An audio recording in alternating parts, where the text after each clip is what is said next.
Hi guys, welcome back.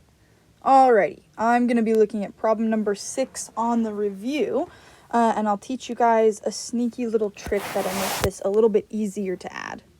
Alright, so I'm just going to rewrite it over here so I can see better. 1/2 plus negative, and I'm just dropping the parentheses, who cares, plus negative 1/2 plus negative 11/7. Now, wait a minute, the first thing I'm looking at is right here, plus negative. Oh, well, I guess that's just the exact same thing as a minus. Okay, so maybe I'll make that a little bit bigger, right? Because a positive times a negative is a negative. The negative always overpowers when I'm timesing. Okay, and here we go, another plus minus. Plus minus, well, that's the exact same thing as just a minus. So, there we go. All right, done with parentheses. Now, here's the trick. At the end of this, most of you guys already know this. This wasn't something that was particularly challenging for anybody. It seemed like was finding what the common denominator should be. If we come up here, common denominator, I know that I'm going to want a common denominator that is timesing all of the denominators together. Okay, so I'm going to go, okay, well, I've got 2 times 8 times 7. 2 times 8 times 7. I'm going to type that into my calculator. 16 times 7. Okay, we got 112. Okay, so at the end of this, I know that I'm going to have 3 fractions. 1, 2, 3. All of them have a denominator of 112. There's not really any funny business that's going to happen with my negatives, so I'm just going to go ahead and drop those guys down. So, okay, I'm going to put a minus sign here, minus sign here. We're going to be good to go. Okay, here's where kind of this fancy trick comes in. So, I want to know, okay, well, what should go right here? I know it's going to come from this fraction, but I don't quite know how to figure out what's the number that goes on top. That's something that a bunch of you guys asked me. What number should go on top? Okay, here's how we do this. I'm going to take the one that's on top. I'm going to take the number that's on top and multiply it by all the numbers on the bottom that are not a part of its fraction. So I'm taking this guy on top and multiplying it by the 2 denominators on the other fraction. Okay, so for orange, I'll have 1 times 8 times 7. Oh, 56. Okay, so this is going to become, let me just get rid of that so it's a little clearer. This is going to become 56. Okay, again, to get this orange guy, we timesed by this and this. We timesed by the 2 denominators that are not part of that fraction. Alrighty.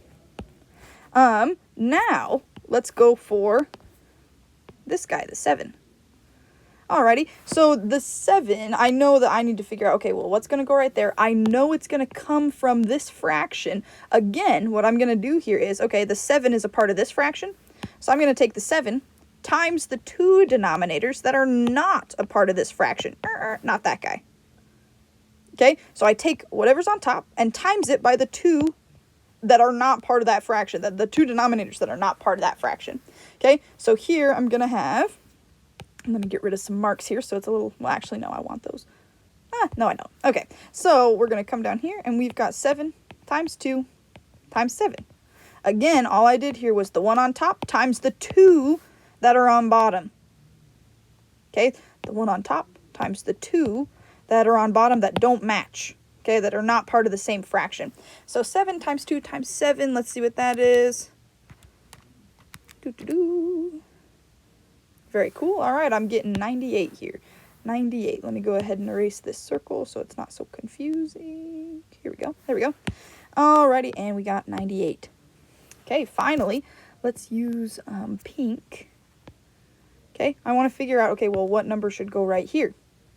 Okay, finally, this is the very last one. We're almost done here. Okay, again, I'm going to take the number that's on top and times it by the 2 denominators that are the parts of the other fraction, right? So again, the pattern is whatever one you're doing, you just multiply it by the 2 denominators that are not a part of that fraction.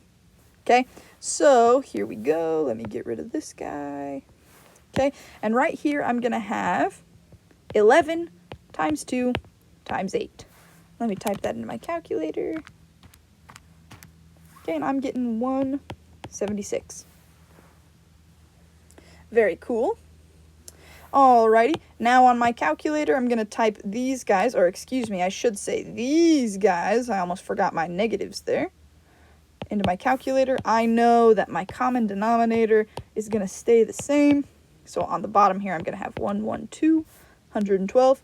And again, I'm typing in 56 minus 98 minus 176 into my calculator. And I'm getting negative 218. All right, hardcore. I'm going to pretend for a minute that I don't have a negative on top. To pretend for a minute and to make sure I don't forget the negative, I'm going to put it outside some parentheses. This and this, oops, let me try that again. This and this mean the exact same thing. Can you see how I just took this negative and threw it outside some parentheses? Now I can simplify this guy, no problem. And you're allowed to do that. Alrighty. Excuse me. My next question is, alrighty, is the number bigger on top or on bottom? If we look at this, we can see, oh, well, 218 is bigger than 112. So I'm wondering how many 218s, sorry, let me try again. I'm wondering how many 112s can I take out of 218? Why don't we start with 1? Okay, so what I'm going to do here is I'm going to take out 112 over 112. I'm going to take out 112. And then, now I need to figure out, okay, well, what's left of 218 after I take out 112? The way I'm going to do that is I'm going to say, okay, well, 218 minus 112. Let me type that into my calculator, see what I get. 218 minus 112, and I get 106. So, okay, and then we got 106 over 112. Hey, wait a minute. 112 divided by 112, I know what that is. That's 1. Okay, so I can rewrite this and say 106 over 112. Oh, and then I almost forgot this bad boy. I'm going to throw that out front. There we go. Some of you might look at this guy and say, that looks about done. But I'm noticing here that these two are both even, meaning I can divide top and bottom by 2 to reduce that further. So 106 divided by 2 is 53. So this equals negative 1 and 53. Let's see, 56s, I think. Let me double check that on my calculator. Divided by 2, 56. Boom. We are donezo. Okay, that's our answer right there.